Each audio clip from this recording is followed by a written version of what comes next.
Okay, so I'm sitting here staring at my phone, and I don't even know where to begin. It feels like my life imploded over the last 6 months, and I'm still trying to pick up the pieces. It all started innocently enough. My wife, 34 female, Sarah, and I, 36 male, had been together for 10 years, married for 8. We had 2 kids, a boy and a girl, both under 7. We had a nice house in the suburbs, a decent life. Or so I thought. Sarah's best friend, Chloe, was practically family. She was always over dinners, movie nights, you name it. She was a godmother to our daughter. I trusted her implicitly. The first crack appeared subtly. Sarah started staying late at work, claiming new projects. Then came the hush phone calls, the secretive texts. I tried to talk to her, but she brushed it off, saying I was being paranoid. She'd always been a bit of a high-strung person, so I tried to give her the benefit of the doubt. Then, one Tuesday night, I got home early from a work conference. The house was quiet. Too quiet. I found Sarah's phone on the coffee table, buzzing with a message. Curiosity, that killer of cats and marriages, got the better of me. The message was from a name I didn't recognize, but the content, it made my stomach churn. It was intimate, affectionate, and definitely not from me. I confronted her. The initial denial was fierce, then the tears, then the confession. She admitted to an affair, not just a fling, but something that had been going on for months. And the kicker? The man she was seeing was someone from her office, a married man with his own family. The next few weeks were a blur of pain, anger, and confusion. I felt like a complete fool. How could I have been so blind? Sarah was a mess, oscillating between begging for forgiveness and lashing out, blaming me for not being attentive enough. It was during this hellish period that Chloe became my rock. She was devastated by Sarah's actions, and she spent hours on the phone with me, listening, offering support. She'd bring over meals, help with the kids.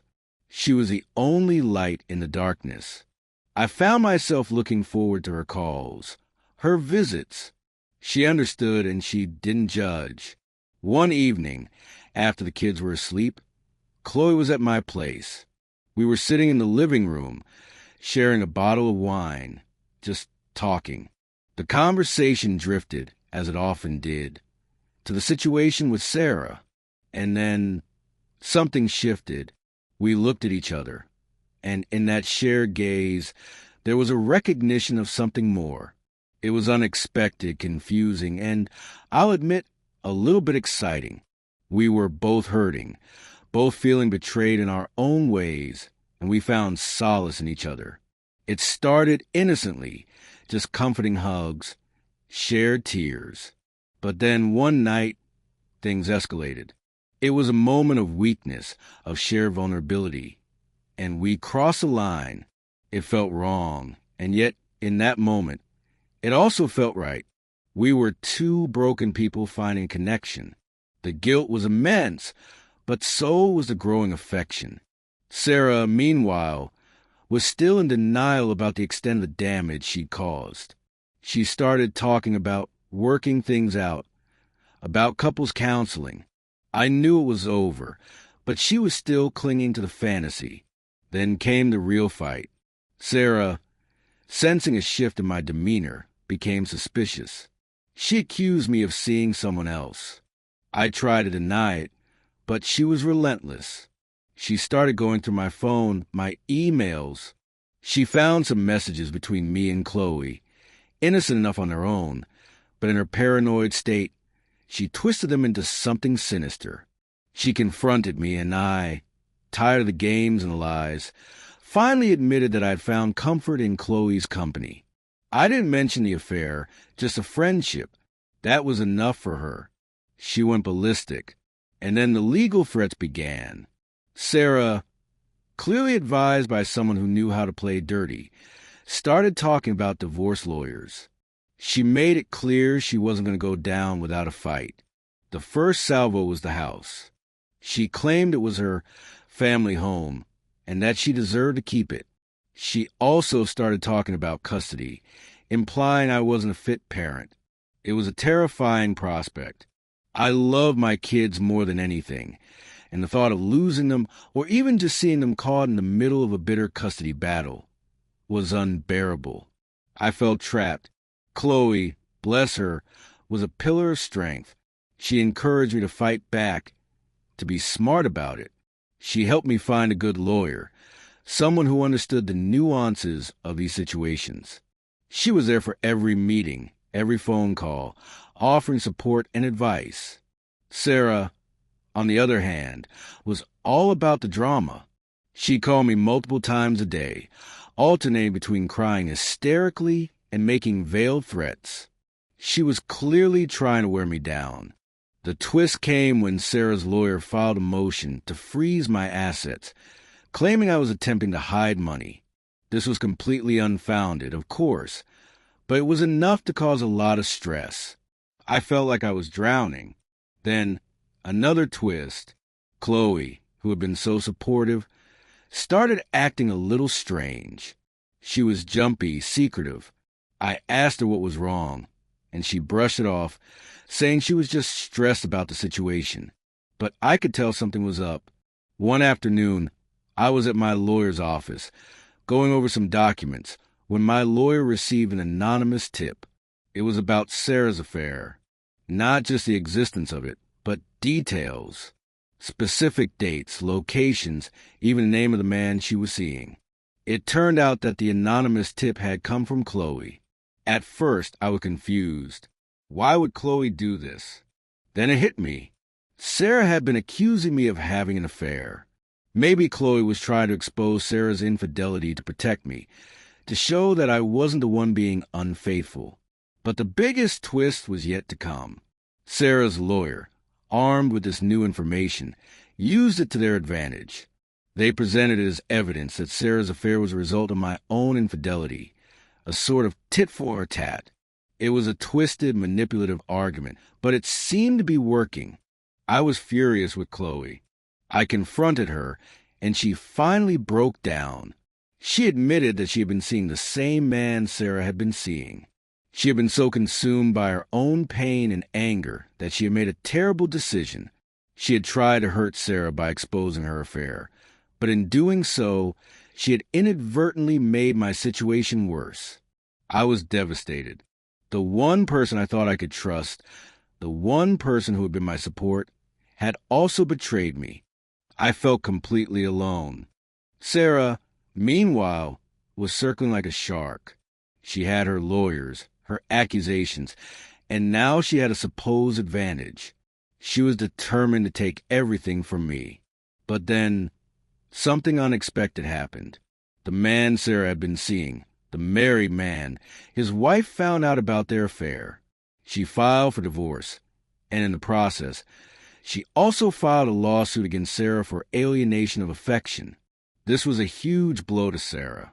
She had to deal with her own messy divorce, the potential financial ruin, and the public scandal. Her lawyers, seeing the writing on the wall, advised her to settle. The tables had turned completely. Sarah, who had been so confident and aggressive, was now desperate. We went to mediation.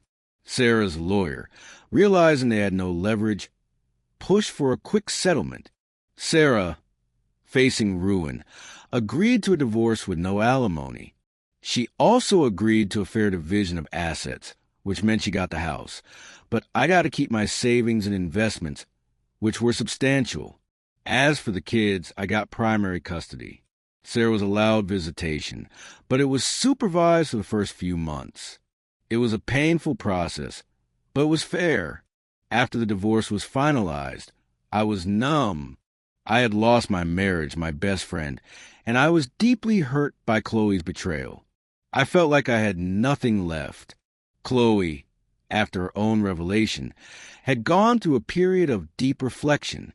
She apologized profusely to me, admitting her mistakes and taking full responsibility for her actions. She had also ended things with the man she had been seeing. We started talking again, cautiously. We talked about what had happened, about our shared pain, and about how we had both made terrible choices. We acknowledged the hurt we had caused each other. Slowly, tentatively, we started to rebuild our friendship. It was different, of course. There was a new layer of understanding, of shared vulnerability. We had both been through hell, and we had both come out on the other side, albeit scarred. One evening, a few months after the divorce, Chloe came over. We were talking, laughing, and the old spark was there, but it was different. It was more mature, more grounded. We had both learned so much from our mistakes. And then it happened. We kissed. It wasn't a desperate, impulsive kiss like before. It was a kiss filled with newfound understanding and a quiet promise. We started dating, slowly and deliberately. We took our time, making sure we were building something real, something honest. We introduced each other to our kids gradually, ensuring their comfort and well-being were always a priority. It wasn't easy. There were moments of doubt, of fear, but we held on to each other, remembering how far we had come. Last week, I proposed to Chloe. She said yes. We're getting married next spring. It's not the life I ever imagined, but it's a good life. It's a life built on honesty, on shared experiences, and on a love that has been forged in the fires of betrayal and forgiveness. Sarah's still struggling. She lost the house. She lost a lot of her savings, and her relationship with the kids is still strained. She's living in a small apartment, working a job she hates. She never remarried. I don't wish her ill, but I can't pretend that I don't feel a sense of relief that I'm no longer entangled in her drama. Looking back, it's a story of how life can take the most unexpected turns. It's a story of mistakes, of pain, and of finding love in the most unlikely of places. I'm not going to say it was easy or that I'm completely healed, but I am happy. And for the first time in a long time, I feel like I'm truly in control of my own life. So yeah, that's my story. A bit messy, a bit dramatic, but ultimately a story of survival and finding happiness again. And to answer some of the questions I anticipate, no, I don't regret anything. Not the divorce, not the pain, not even Chloe's initial betrayal, because it led us here. It led us to a place of honesty and genuine connection.